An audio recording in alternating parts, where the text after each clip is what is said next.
My guest this week is Kristina Crooks, an ontological performance coach. Kristina and I met on Clubhouse, and I joined a couple of her rooms, and I found what she does very interesting. Ontological coaching takes an in-depth exploration into who you are being. Part of her process is 1.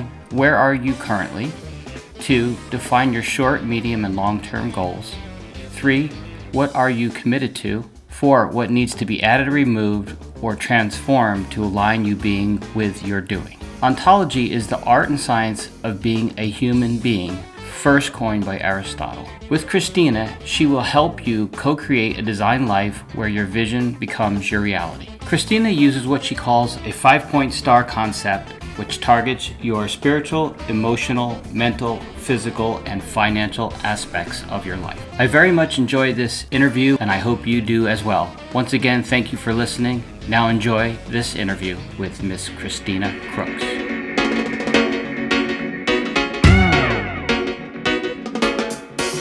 Hey everyone, I want to welcome my guest today, Miss Kristina Crooks.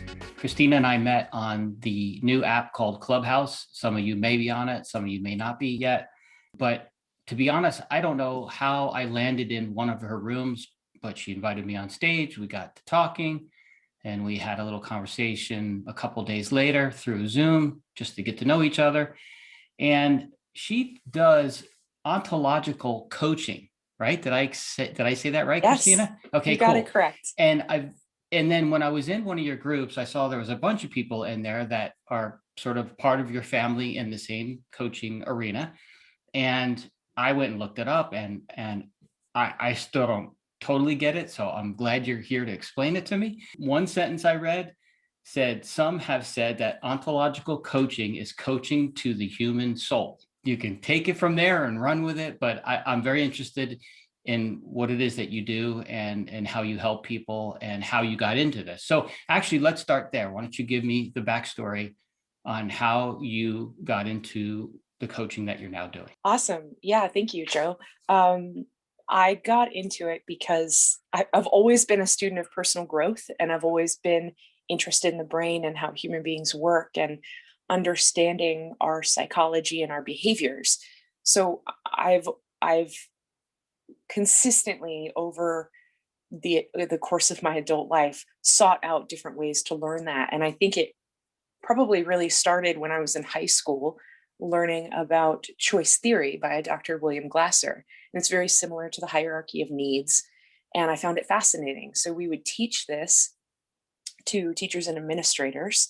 And it was a way for them to understand their students and understanding that they were trying to meet their needs in however they behaved or performed in their classrooms.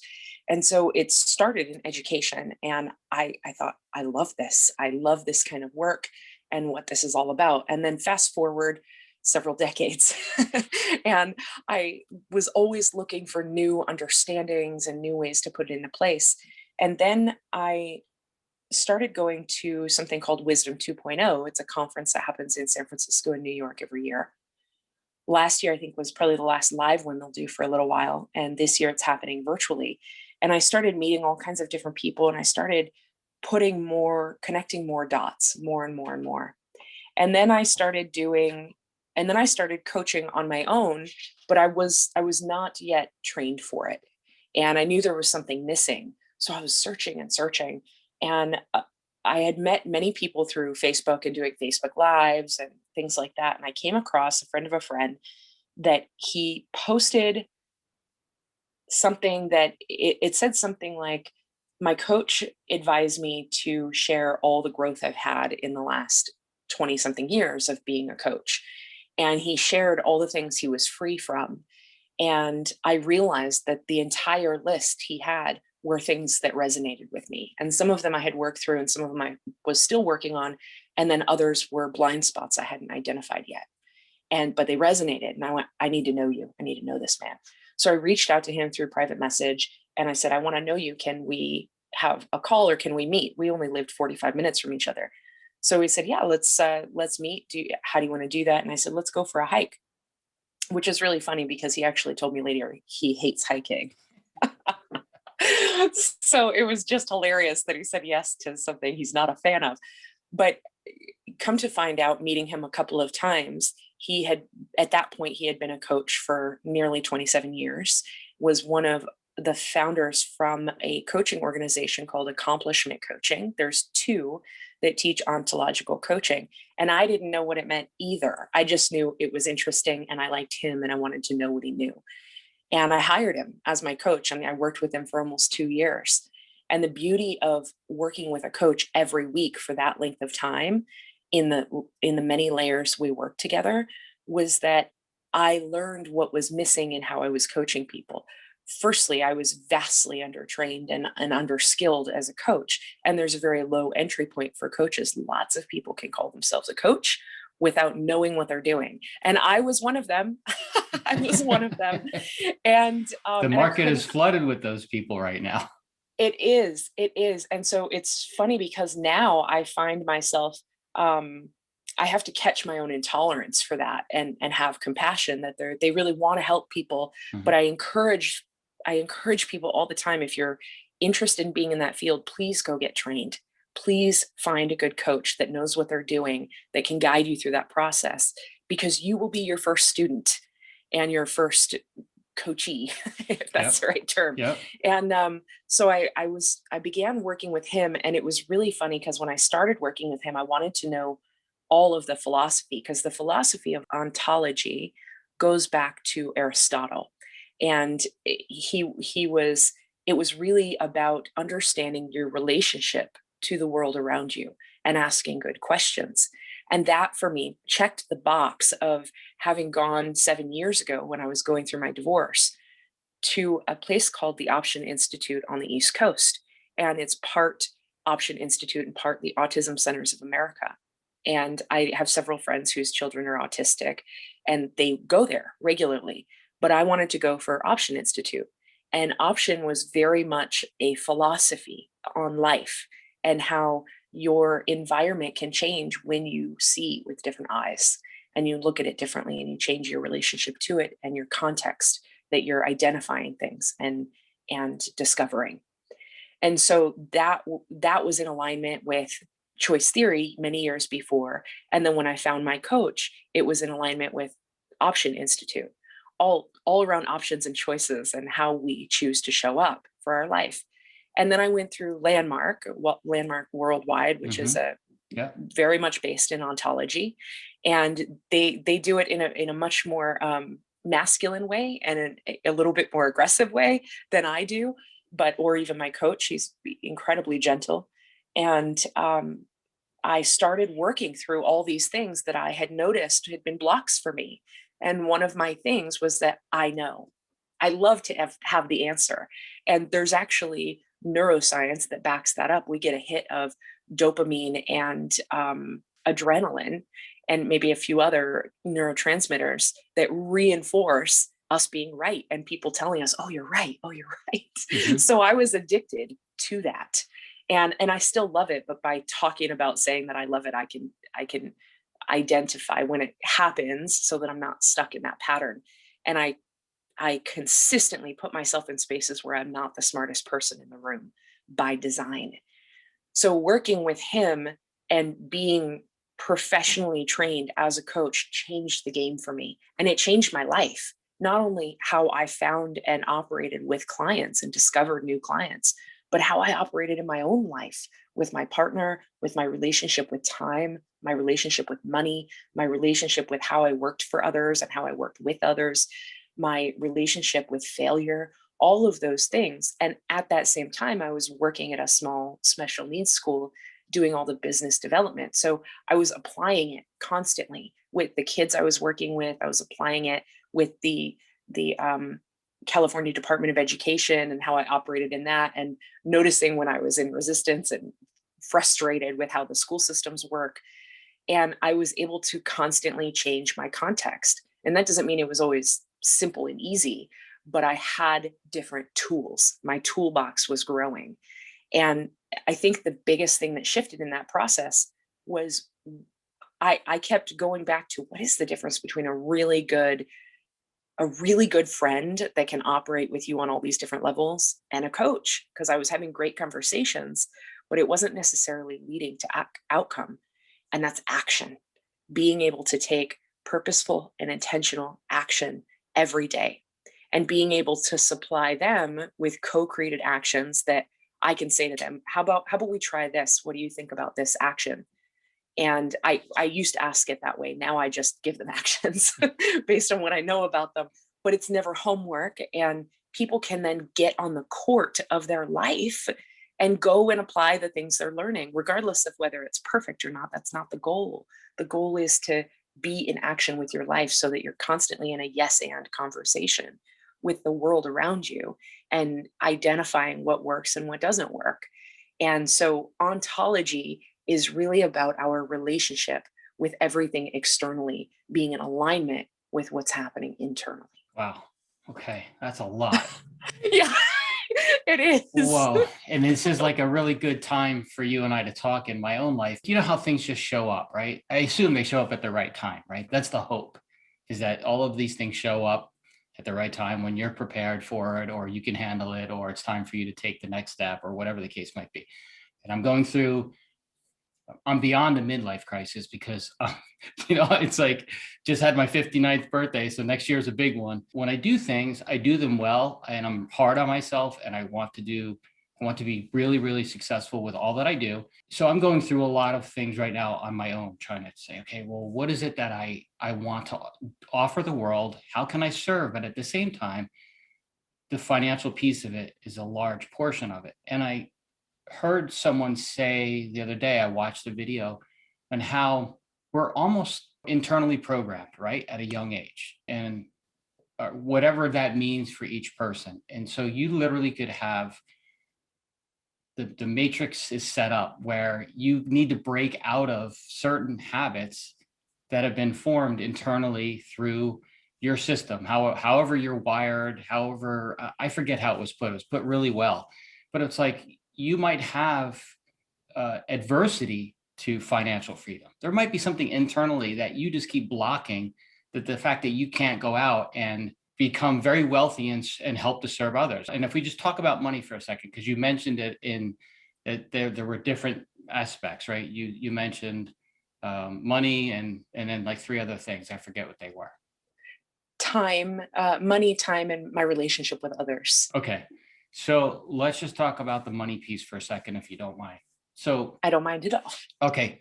So I don't know where it comes from, but we think of maybe making too much money, or wanting to make money, or wealth, or all of that in a it's like a dirty word.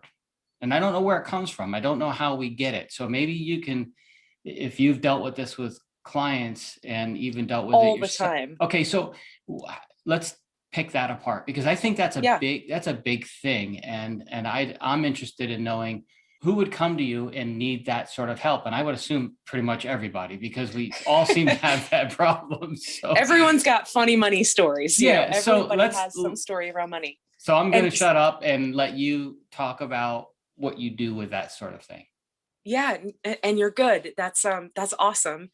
There's two things I'd say to that. One, I've picked up a new saying recently that I learned from a new friend of mine named Glenn, and he has spoken of this phrase that is part of my toolbox now. If you don't know why you believe what you believe, those aren't your beliefs. If you don't know why you believe what you believe, those aren't your beliefs. And so often we pick up things from our families and things from culture and things from society that we feel we should believe, that we take on into our beingness.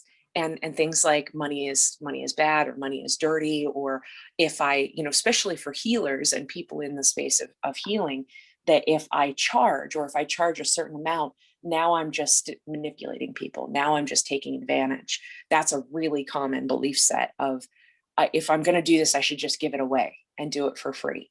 Well, when people are in the healing profession, what I say a lot of times is, you do a disservice to people when you don't get them to put their money where their mouth is, because they won't show up the same way.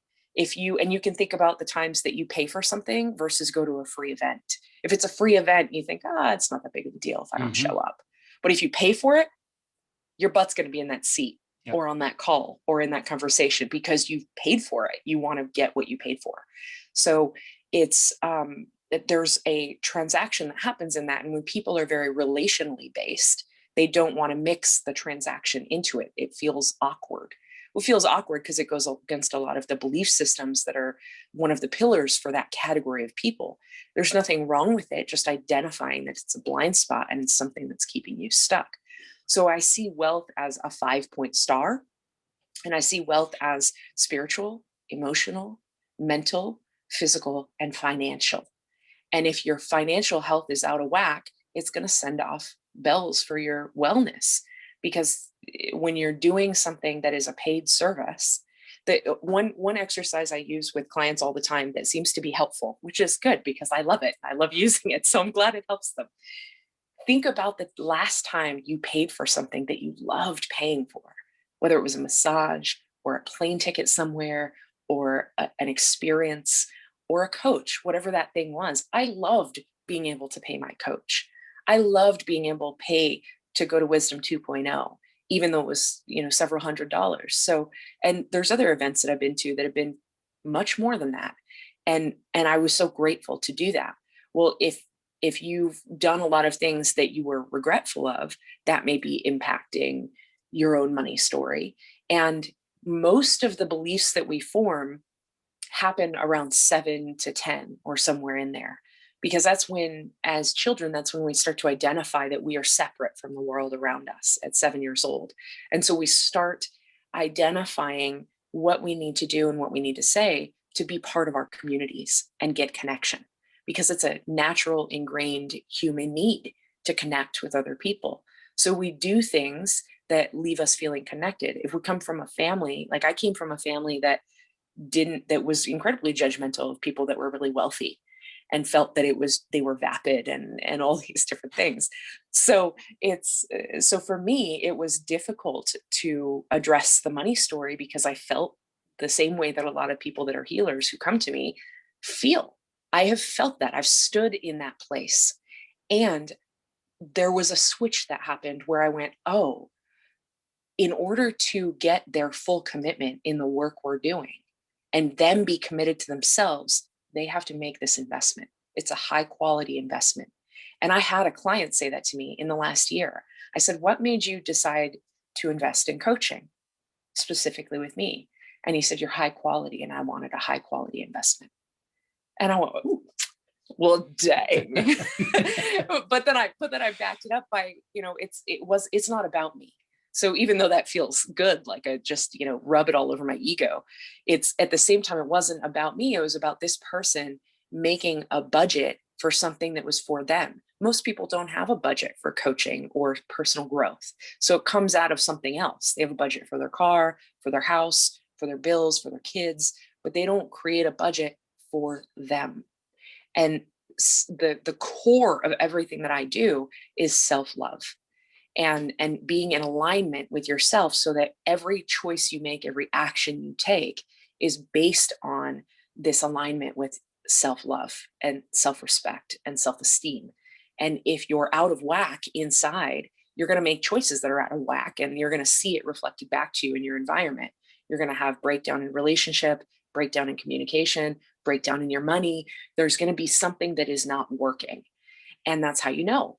But breakdown is the predecessor to breakthrough. So when you're able to look at that from a place of non-judgment, or just be aware that you're judging the crap out of it, either one works, but be curious about what's happening. Like, I'm trying to do this outcome, but the key word is trying, because it's not happening. I'm not having this outcome yet, and I'm not being this outcome, and I'm here and I want to get there. So how do I close that gap? And the gap is in baby steps. Baby steps are still steps. And there's a great quote by Lao Tzu that says, 1,000-mile journey begins with a single step.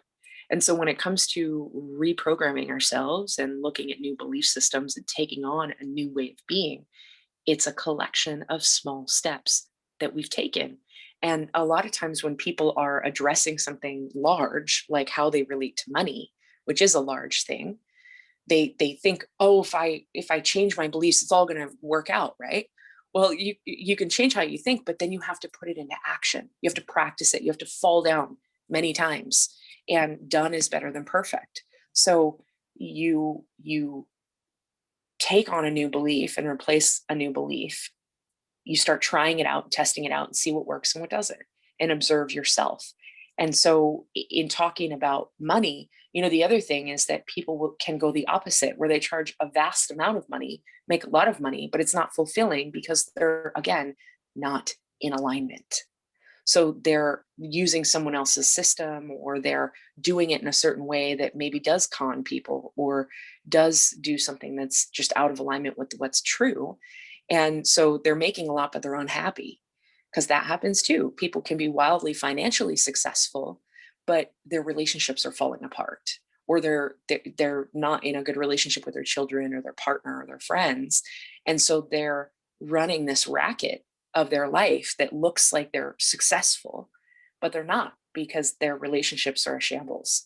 So in order to be truly wealthy, you really have to have all 5 points. Yeah, it's It's a interesting. really big, long answer. No, that's great. And I think you hit a good point, because we hear so much these days. The conversation is mindset, right? And so Right. it's mindset. It's asking the universe and letting the universe know that these are the things that you want, and then stacking on top of that, telling the universe, "Thank you. I'm grateful for what you did deliver." And so the more you're grateful about those things, the more of those things will come your way. And so I know all of this sounds foo-foo, but lately I've been really trying super, super hard to change my mindset about stuff. And I've always been grateful. I've never had a problem with being grateful about stuff. I mean, you drive by a homeless person and I come home at night and go, oh God, I get to sleep in a bed, and I have a roof over my head, and I can go to a refrigerator and pull out food when I'm hungry. And so all of those things go through my mind all the time. And by no means am I in any sort of financial distress. I make a great living and I'm happy. My ultimate goal would never to even be thinking about money. Like, I have enough of it that I just don't ever have to think about it. That is kind of like this pie in the sky for me, where not only do I have enough, or I don't know, like, what is enough? That's Right. probably It's a a dumb. relative term. Yeah. So I don't, that's not a good term, but I never want to think about it. Financial freedom, Yeah, really. I just never want to think about it. That would be awesome, to be able to have that amount of money, to A, not think about it, and B, to help family and friends, and then charities and all of those really cool things. So when it comes to that kind of financial freedom, there's a line between a couple things that you mentioned. There's certain weak words that we have, vibrational words, but then there are ones like hoping, wishing, and wanting. And if you're hoping for something, you're just going to get more hoping. If you're wishing for something, you're going to get more wishing. If you're wanting something, you're going to get more need and wanting. So the mindset piece is absolutely there. The key is to not end up in a place of denial, and to be aware of where you currently stand in your financial status. Like, what are you doing? What are your current behaviors? And taking inventory of that. And when it comes to mindset mixed in with that, there's one phrase that totally drives me crazy, and people say it all the time: positive vibes only. And they say that in context to a lot of things, but it can be around money too. Positive vibes only. And what it does is it's a toxic positivity, as though you're not supposed to talk about at all the things that are challenging for you. The key is to absolutely talk about the things that are challenging for you, and do not stay there. Recognize that's where you are, and that's what's happening, and that's what you're doing, and that a part of you has created the reality that's around you, without turning that into total blame and a shame storm. And so recognizing where you're at, and then being able to go, okay, so what do I need to add, remove, or transform in order to get, maybe what are my liabilities and what are my assets? What do I currently have outgoing and what do I have incoming? Where is there a block? Is it my management of money, that I just can't hold on to it? Or is it my ability to generate? Am I having a problem generating? Or is it not having work? Like, am I having problems working with people and I'm changing jobs all the time? Like, what is it? What are some of the bottlenecks that are keeping me small and keeping me held back? And what am I afraid of? So if you start, and that's what ontology is all about, is looking at what are the best questions to ask to move this from judgment, because judgment is a brick wall. It's just, it's a right and wrong thinking, black and white thinking that keeps you stuck in an old pattern. But if you can transform that into curiosity with asking yourself the right questions, you can start to move that energy in a way that is more playful and fun, even if it's a hard topic. We talked about mindset, but you made a really good point, is that it's not just mindset, but it's action. You could sit here all day long and think of all, unicorns and rainbows, but unless you do something and put one foot in front of the other, it's never gonna materialize, right? So that's the other key. A bunch of people sit around and think happy thoughts and Absolutely. Yeah. What are the type of people that come to you and want to work with you? It tends to be creative leaders. Okay. People that come to me tend to be creative leaders and creative entrepreneurs that are either running a team in their company, or yes, background is in sales and business development. So I understand that realm, and now I apply it to what's happening internally and how do we get into action. Because if you really want to simplify it, the key points that I always hit on with people are, what are your beliefs? What are your intentions? So what's in the past? Where do you want to go? And what are the actions that we're taking to close that gap? And that process is with every growth mindset rather than fixed in their way of being. Lifelong students and learners, and they're curious on how they get to their next big leap and their next level, and how they can live into their zone of genius. And so my job is that I see people as balls of yarn, and it's a matter of teasing away the yarn that is covering up the beautiful sculpture underneath. And once we can tease all of that out, now you get to operate from your truth and from who you really are and what lights you up. And it means you're going to risk being seen. You're going to risk showing up. And there'll be days that you have to be disciplined in the actions that you take and the movements that you make, so that you can close that gap, because it won't just happen to you. It's in a co-created relationship with you and the world around you. So if someone was to pick a coach, and most people just think when someone says to them, hey, you should be being coached by someone, you need a business coach, right? You need a personal coach, you need something. How do people choose the type of coach that they would work with? You specialize in something, the work that you do. It's just, you're not a generic coach, right? So how do people understand that they need to come to you as opposed to just picking a business coach? Yeah, that's a great question. Okay. It's always one that I'm trying to. The internet's really acting funky, so I don't know what's going on. Yes, it's a great question, and it's always when I work with a lot of creatives, people that have a lot of projects going. They're high performers. They've had successes before, so they know what that feels like. They have that historical data that we can push on for future endeavors, and a set of tools that they've already built that I can help them apply that to other arenas. So to distinguish who I am, since a lot of people don't know what ontology is or what an ontological coach is, that helps you really gear in on your performance. So if you know where you're going and you have a clear vision of what that is, but you're trying to identify what the steps are to get there, my job is to not be the expert of you. Your job is to be the expert of you. So I'm just reminding you that you're the expert of you and your life. And we're just teasing it out and going, okay, what works, what doesn't, what works, what doesn't, what works, what doesn't. Where is your zone of genius and where is it not? Where is the inspiration and where is the obligation? And how do we identify the differences of those things? Because people come to me for a whole host of different reasons. Then life shows up. When you have a very specific coach that is niched, they don't always operate at all those speeds. So they're very good at maybe writing a business plan or doing the business stuff, But then if you have a breakdown in your relationship, they can't support you there. I wanted someone that could operate at those levels and could move with me, because I move in all those different arenas, because I'm a human being, last I checked, and all of those things happen at the same time. So so when I work with someone, I work with the whole human being, and we work on their business, we work on their relationships, we work on how they're relating to their life, because when that is in alignment, anything is possible. The rest, you can go find someone to help you with, a business coach if you want to be more specific. If you need someone that's just working on energy work and you want to go find an energy coach or an energy intuitive, you go do that. If you need a naturopathic doctor, you go find that.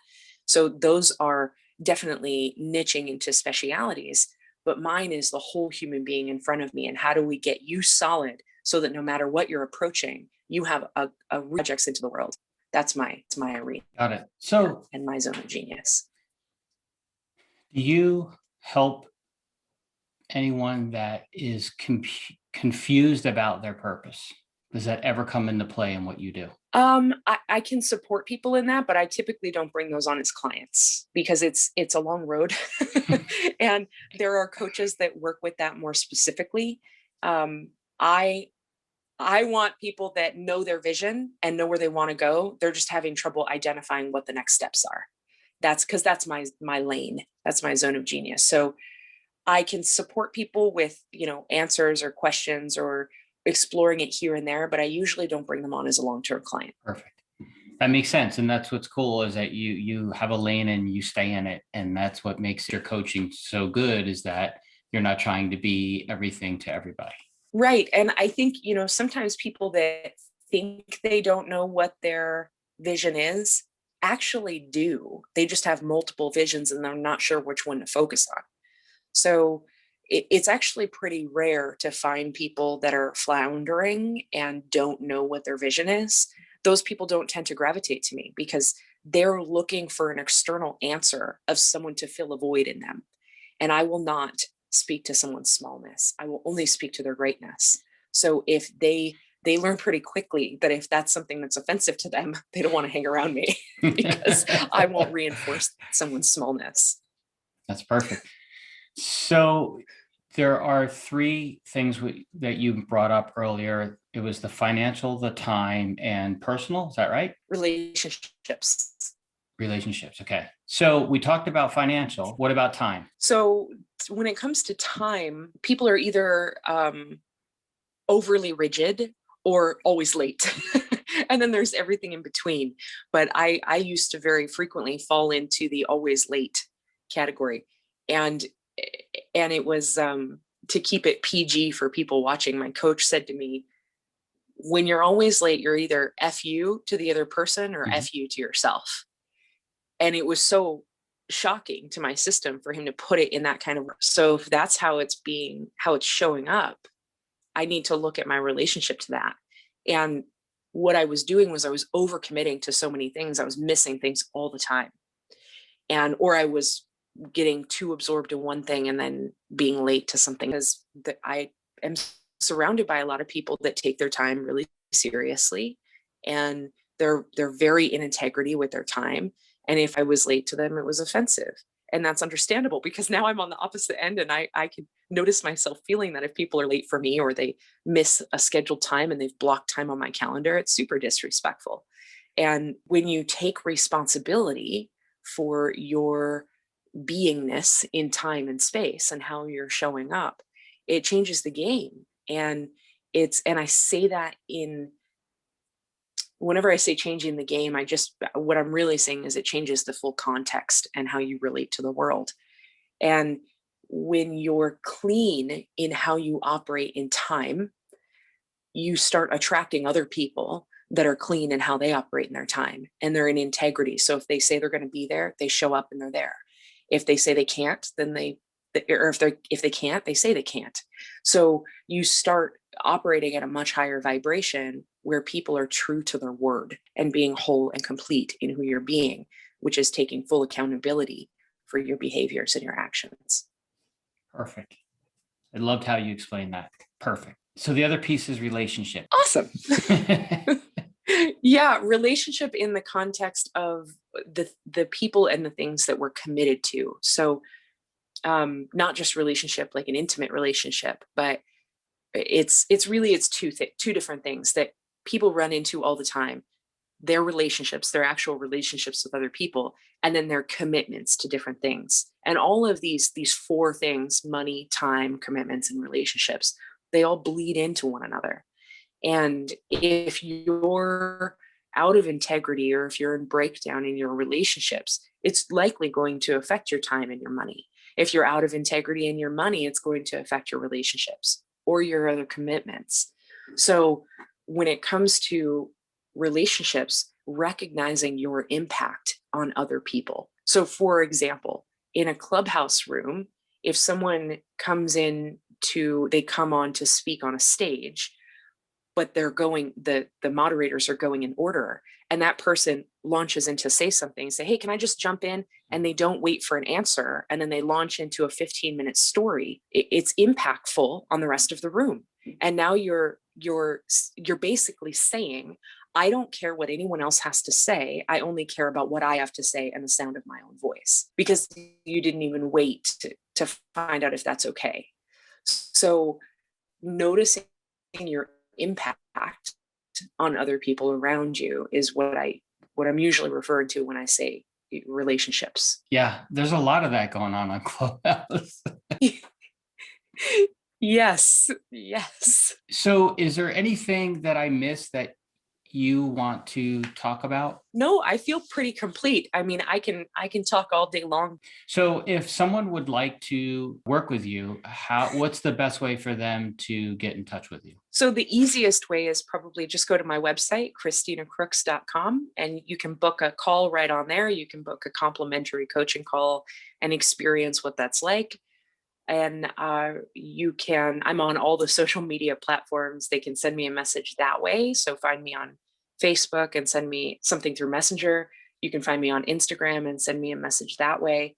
But the easiest is to get on my calendar and we'll have a conversation and talk further about what's happening. Okay, perfect. I appreciate you being here with me today. And it was fun for me to learn more about what you do. And I hope that you continue to change lives with your coaching and help people get through various stages in their life. And I guess the key is to love themselves. Self-love is super important. I think we're finding that more and more each day. So I appreciate your work on that. Totally. Thank you. Kristina Crooks, thank you so much for being on the podcast. I appreciate you. I'm glad I met you in Clubhouse. We will continue our conversations there. It would be awesome to have another conversation. But thank you again for being on the podcast. Thank you. I hope you enjoyed this episode, and I want to thank you for listening to my podcast. I know you have many options to listen to various podcasts, and I'm honored that you chose to listen to mine. I would love it if you would rate my podcast 5 stars and write a nice review. It really helps to bring up the rankings of the podcast to other listeners. Once again, thank you so much for listening to The Joe Costello Show. I appreciate you very much.